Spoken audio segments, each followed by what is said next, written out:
Okay, 1972 Range Rover.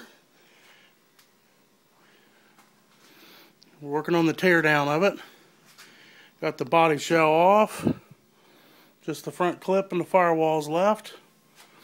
Small block Chevy. It's got a knocking rod. It's coming out. We're going to put a 6.5 Chevrolet diesel in it. But this is where we're to. Taking me about 8 hours probably to tear down to this point. There's the rear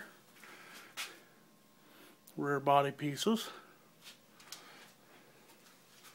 There's one of the sides.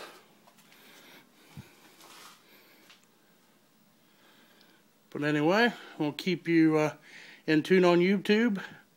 Keep watching and see the project as it goes along.